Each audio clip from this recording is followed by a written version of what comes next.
नमस्कार, स्वागत है आप सभी का आपके अपने YouTube channel rainbow science circuit पर।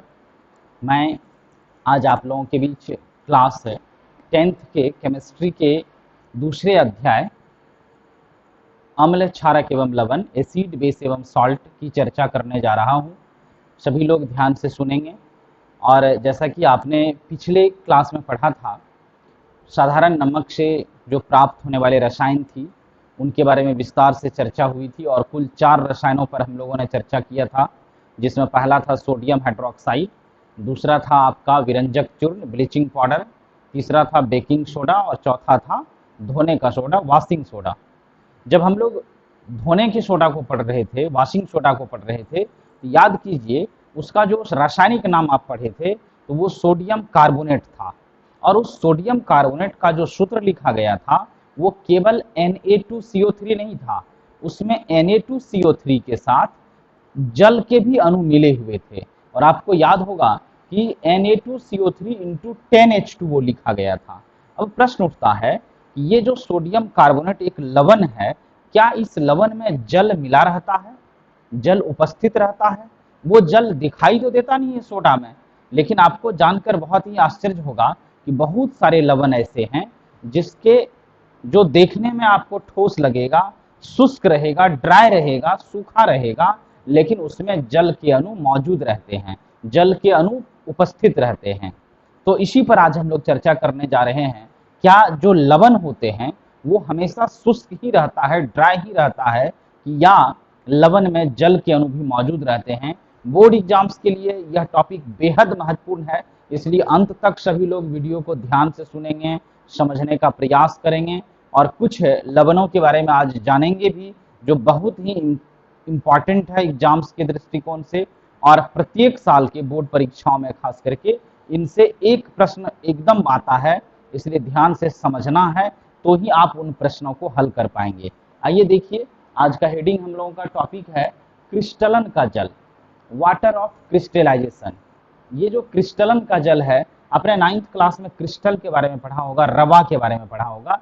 इसको रवा जल भी कहा जाता है कि जल जो रवा है किसी लवण का, जो क्रिस्टल है किसी लवण का, उसमें जल के कितने अणु हैं। तो आप ये समझ लीजिए कि जिस लवण में जल उपस्थित रहते हैं तो उसके रवा में या उस लवण में जल के अणुओं की संख्या हमेशा निश्चित रहती है, फिक्स रहती है। और जल के अणुओं की संख्या जो निश्चित रहती है उसी को क्रिस्टलन का जल या रवा जल कहा जाता है। अंग्रेजी में वाटर ऑफ क्रिस्टलाइजेशन कहते हैं। देखिए परिभाषा क्या लिखी गई है, किसी लवण के एक सूत्र इकाई, किसी लवण के एक सूत्र इकाई में उपस्थित, एक सूत्र इकाई में उपस्थित जल के अणुओं की संख्या को, जल के अणुओं की संख्या को उस लवण के क्रिस्टलन का जल कहते हैं। अब देखिए जितने भी लवण को आप पढ़े हैं उसमें से कुछ लवण ऐसे हैं जिसका एक सूत्र इकाई या एक कह सकते हैं एक अणु जो होगा, आप याद कीजिए जब हम लोग 9th क्लास में वहां आणविक द्रव्यमान पढ़े थे, परमाणु द्रव्यमान पढ़े थे, तो आपको याद होगा कि लवण के बारे में सूत्र इकाई द्रव्यमान पढ़े थे। तो एक सूत्र इकाई जो लवण होगा, या कह सकते हैं किसी लवण का जो एक सूत्र इकाई होगा, जो फॉर्मूला होगा, उसमें जितने अणु जल उपस्थित रहेंगे, क्योंकि किसी भी लवण का जो एक सूत्र इकाई होता है उसमें जल के अणुओं की संख्या निश्चित रहती है, फिक्स रहती है। तो जितने अणु जल उपस्थित रहते हैं उसी जल के अणुओं की संख्या को उस लवण का क्रिस्टलन का जल या वाटर ऑफ क्रिस्टलाइजेशन कहा जाता है। वही चीज यहाँ लिखा गया है, किसी लवण के एक सूत्र इकाई में उपस्थित जल के अणुओं की संख्या को उस लवण के क्रिस्टलन का जल कहते हैं। अब आइए उदाहरणों के द्वारा इसको समझने का प्रयास करते हैं। सामने देखिए लिखा गया है शुष्क दिखने वाला, शुष्क का यह मतलब हो गया सूखा, ड्राई, शुष्क दिखने वाला कॉपर सल्फेट या नीला थोथा। आपके टेक्स्ट बुक में भी एक एक्टिविटी करके दिखाया गया है, वहां भी आप बुक को पढ़ेंगे तो इस बात को आसानी से समझ सकते हैं कि ये जो कॉपर सल्फेट है या नीला थोथा है, जिसको सूत्र होता है CuSO4 × 5H2O, यह शुष्क दिखता है, पाउडर की तरह दिखता है।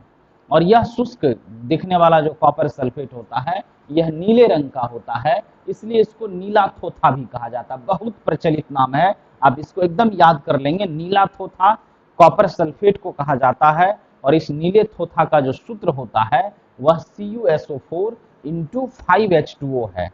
तो देखिए सूत्र से क्लियर हो रहा है कि कॉपर सल्फेट के साथ 5 अणु जल भी उसमें उपस्थित है, तो जिसके कारण क्या होता है, इस शुष्क दिखने वाले कॉपर सल्फेट का रंग नीला होता है। और जब इस शुष्क कॉपर सल्फेट या नीला थोथा को गर्म किया जाता है तो उसमें जो जल के अणु उपस्थित रहते हैं, किसी भी चीज को आप गर्म करेंगे तो अगर उसमें जल है तो आप जानते हैं जल वाष्पीकृत होकर के निकल जाएगा। तो नीला थोथा में जितना भी जल के अणु है, 5 अणु जल है, ये सभी जल वाष्पीकृत होकर के निकल जाते हैं, जिसके कारण क्या होता है, यह नीला थोथा देखिए यहाँ क्या हुआ कि क्रिस्टलन के जल के कारण नीला दिखाई देता है। इसे गर्म करने पर जल वाष्पीकृत हो जाता है। मतलब जब आप इस नीला थोथा को या कॉपर सल्फेट को CuSO4 इंटू 5H2O को गर्म करते हैं तो इसमें जो जल होता है वह वाष्पीकृत हो जाता है, मतलब जल अलग हो जाता है, जल बाहर निकल जाता है। अब सोचिए जब जल निकलेगा तो क्या होगा, जिसके कारण इसका रंग श्वेत हो जाता है। जो कॉपर सल्फेट था, नीला थोथा था, पहले नीले रंग का था जल की उपस्थिति के कारण, और जब इसको गर्म करके जल को वाष्पीकृत करवा के हटा देते हैं तो इसका रंग कैसा हो जाता है, श्वेत हो जाता है।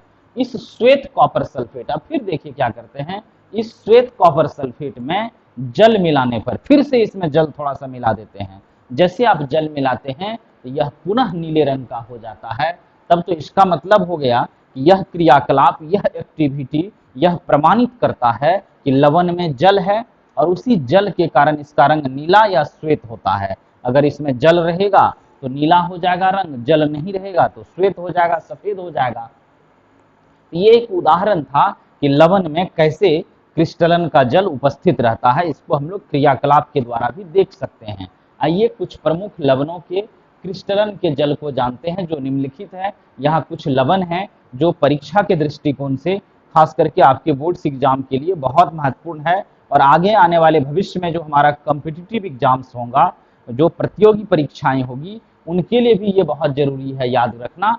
और सबसे महत्वपूर्ण बात है, जो लवण और उनके क्रिस्टलन की जल लिखाई गई है यहाँ पर, आप इन लवणों के नाम को सूत्र के साथ कंठाग्र कर लेंगे। अब पहले तो मैं इसको देख लेता हूँ, फिर आपको बताएंगे इससे प्रश्न कैसे पूछा जाता है। जैसे पहला लवण यहाँ लिखा गया है धोने का सोडा, जिसको वॉशिंग सोडा भी हम लोग पढ़े थे। तो धोने का सोडा का सूत्र आप जानते हैं Na2CO3 इंटू 10H2O। तो देखिए ये Na2CO3 जो है एक सूत्र इकाई है, मतलब एक अणु का सूत्र है ये धोने के सोडा का। उसमें जल कितना उपस्थित है, तो 10 अणु जल उपस्थित है, 10H2O लगा हुआ है। इसलिए जितना अणु जल रहेगा सूत्र में वही हो जाएगा क्रिस्टलन के जल की संख्या। तो धोने के सोडा में क्रिस्टलन के जल की संख्या 10 होती है। फिर उसी तरह से जिप्सम देखिए, ये जिप्सम भी एक तरह का रासायनिक पदार्थ है, चट्टानों से प्राप्त होता है। इसका सूत्र है CaSO4 इंटू 2H2O। तो 2 अणु जल यहाँ सूत्र में दिख रहा है आपको 2H2O, तो यहाँ 2 हो गया क्रिस्टलन के जल की संख्या। फिर बोरेक्स या सुहागा, पिछले वीडियो में चर्चा भी किए थे बोरेक्स या सुहागा के बारे में, कि सोडियम का यौगिक है जो आपको धोने के सोडा से प्राप्त होता है, Na2B4O7 इंटू 10H2O। सूत्र को एकदम हमेशा याद रखेंगे। Na2 मतलब सोडियम 2, बोरॉन 4 और ऑक्सीजन 7। Na2B4O7 इंटू 10H2O है, मतलब बोरेक्स या सुहागा का जो एक सूत्र इकाई है इस लवण का, उसमें 10 अणु जल उपस्थित है, इसलिए इसके क्रिस्टलन के जल की संख्या 10 होगी। फिर प्लास्टर ऑफ पेरिस, आपने देखा होगा कि जो हड्डियां टूट जाती है तो उसको जोड़ने के लिए, हड्डियों को अस्थिर रखने के लिए प्लास्टर ऑफ पेरिस का प्लास्टर किया जाता है, बंडेज पट्टी बांधा जाता है, वह प्लास्टर ऑफ पेरिस, इसको शॉर्ट में POP भी कहते हैं। इस पर अगले वीडियो में चर्चा होगी, पढ़ने के लिए एक टॉपिक ये बचा हुआ है अभी। तो इस प्लास्टर ऑफ पेरिस का सूत्र देखिए CaSO4 इंटू हाफ H2O है, 1/2 H2O है, इसलिए इसमें क्रिस्टलन के जल की संख्या 1/2 या 0.5 होगी। उसके बाद आते हैं अगले लवण पर। अगला लवण बहुत इंपॉर्टेंट है, काफी प्रचलित है, आपके घर में रहता है, आप कई कामों में इसका उपयोग करते हैं। नाम सुने होंगे फिटकरी का। ये जो फिटकरी है इसका सूत्र थोड़ा सा लंबा है लेकिन याद रखने वाला है। K2SO4, ये K2SO4 हो गया पोटेशियम सल्फेट इंटू Al2SO4 का whole 3 aluminium sulphate, potassium sulphate aluminium sulphate मिल गया, साथ में इंटू 24H2O, 24 अणु जल भी मिला रहता है इस लवण में। तो ध्यान से देखिए K2SO4 इंटू Al2SO4 का होल 3 इंटू 24H2O, 24 अणु जल भी उपस्थित है। और तब जाकर के क्या बन गया आपको, ये क्रिस्टलन के जल की संख्या इसमें 24 हो गई, क्योंकि यहाँ सूत्र में 24 अणु जल उपस्थित है। उसके बाद ये 3 उदाहरण बहुत महत्वपूर्ण यह भी है, कॉपर सल्फेट या नीला थोथा, सूत्र है CuSO4 इंटू 5H2O, जिसकी ऊपर चर्चा हुई है। इस कॉपर सल्फेट या नीला थोथा में यह नीले रंग का होता है, इसलिए इसका नाम नीला थोथा पड़ गया, लेकिन उजला थोथा, हरा थोथा, यहाँ ये थोथा शब्द विट्रियोल कहा जाता है इसको अंग्रेजी में, और थोथा का मतलब है ये प्रारंभिक शब्द है, शुरुआती दौर में इसका उपयोग होता था। अब ये सब शब्द धीरे धीरे प्रयोग से हट रहा है, लेकिन बोर्ड परीक्षाओं में कई बार पूछा गया है नीला थोथा का रासायनिक सूत्र होगा, इसलिए आपको ये नाम भी हमने यहाँ बता दिया है, इसको ध्यान से याद कर लेंगे। नीला थोथा, उजला थोथा, हरा थोथा। थोथा का मतलब है कि जिस लवण में जल रहता है उसी को शुरुआती दौर में थोथा के नाम से, विट्रियोल के नाम से जाना जाता था। तो अब तो कई ऐसे लवण आ गए हैं जिसमें जल है, फिर भी इसका ये नाम प्रचलित है। कॉपर सल्फेट को नीला थोथा कहते हैं, सूत्र हो गया CuSO4 इंटू 5H2O, देखिए 5 अणु जल उपस्थित है, इसलिए क्रिस्टलन के जल की संख्या 5 हो गई। जिंक सल्फेट को उजला थोथा कहते हैं, यह उजला रंग का होता है, इसलिए इसका नाम उजला थोथा पड़ गया। ZnSO4 इंटू 7H2O, इसलिए यहाँ देखिए क्रिस्टलन के जल की संख्या 7 हो गई। और फेरस सल्फेट या हरा थोथा FeSO4 इंटू 7H2O, इसमें भी 7 अणु जल है, इसलिए इसके क्रिस्टलन के जल की संख्या 7 हो गई।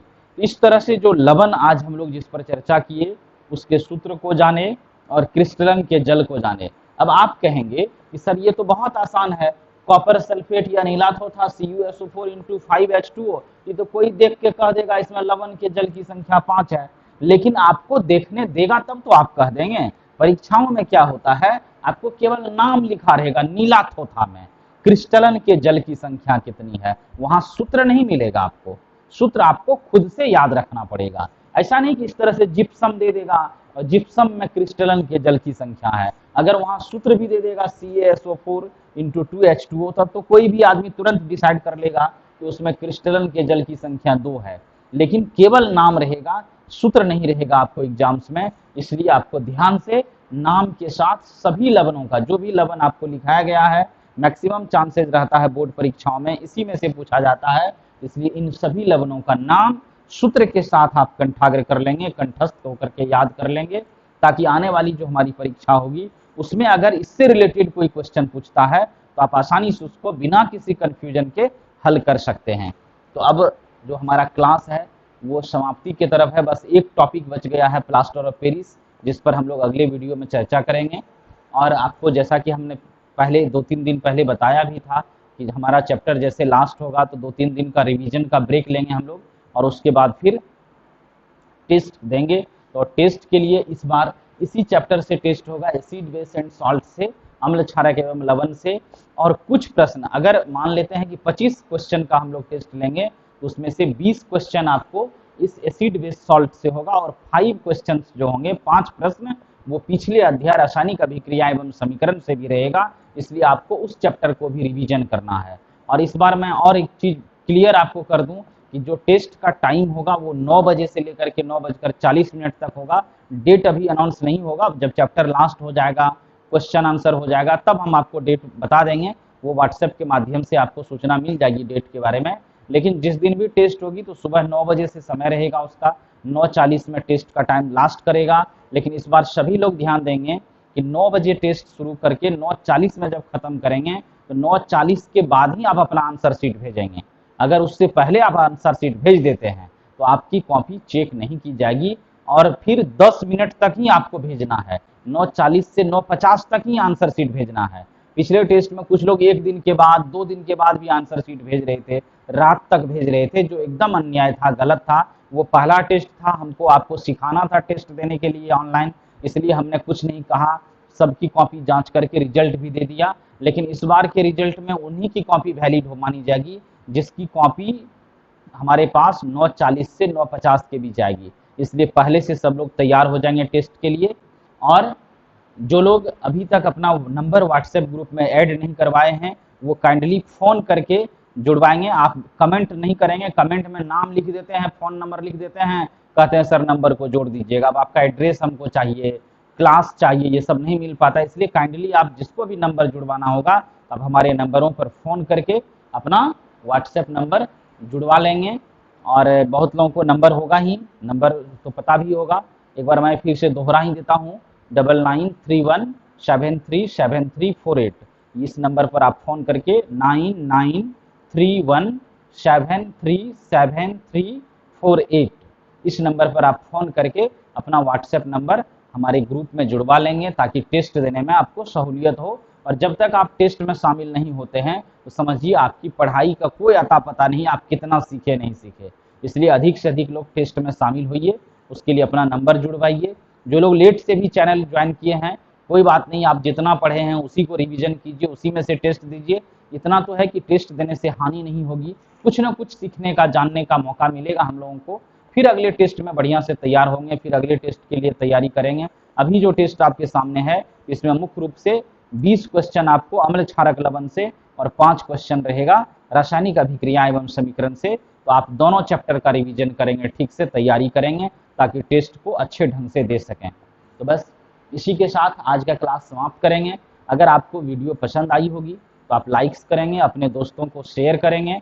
और जो लोग चैनल पर नए हैं, अभी तक सब्सक्राइब नहीं किए हैं, उनसे रिक्वेस्ट है कि आप अविलंब चैनल को सब्सक्राइब भी करें, अपने दोस्तों के बीच शेयर भी करें।